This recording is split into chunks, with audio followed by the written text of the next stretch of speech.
మన రక్షకుడైన యేసుక్రీస్తు నామములో అందరికీ వందనాలండి. ఈరోజు దేవుని మాటలు విలాప వాక్యములు 3వ అధ్యాయము 41వ వచనము. ఆకాశమందున్న దేవుని తట్టు మన హృదయమును మన చేతులను ఎత్తి కొందుము.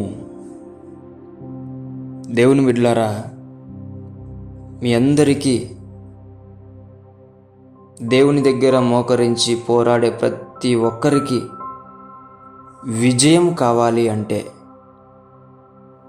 ఆనాడు మోషే గారు చేతులెత్తి ఆయన వైపు ఆయన హృదయమును ఎత్తి ప్రార్థించినప్పుడు ఇశ్రాయేలు ప్రజలకు విజయం ఎలాగైతే ఇచ్చాడో, దేవుడు నీవు కూడా నీ హృదయము ఆయన తట్టు ఎత్తుకొని నీ చేతులు కూడా ఆయన తట్టు ఎత్తి నీవు గనుక ప్రార్థించినట్లయితే దేవుడు ఆయనకిచ్చిన విజయం నీకు కూడా ఇవ్వబోతున్నాడు.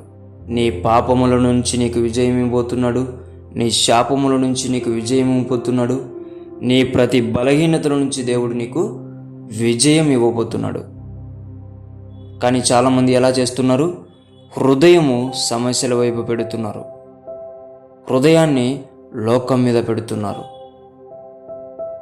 మన చేతులు కూడా బలం లేని వారిలాగా చేతులెత్తి ప్రార్థన చేయడమే మానేశారు చాలామంది.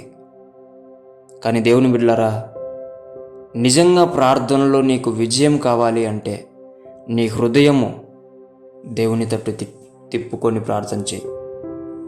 నీ చేతులు దేవుని తట్టు ఎత్తి ప్రార్థన చేయి. గొప్ప విజయం దేవుడు నీకు ఇస్తాడు. దేవునికే మహిమ కలుగునుగాక. దేవుడి మాటలను దీవించునుగాక. ప్రార్థించుకుందాం. యేసయ్యా, మీకు వందనాలు ప్రభువా. నీవు చెప్పిన విధముగా మా హృదయమును మా చేతులను నీ తట్టు ఎత్తి ప్రార్థన చేసి మేము ప్రతి ప్రార్థనలో విజయం పొందుకునే బిడ్డల్లాగా నీవే సహాయం చేయమని యేసు పరిశుద్ధమైన నామంలో ప్రార్థిస్తున్నాం తండ్రి. ఆమేన్.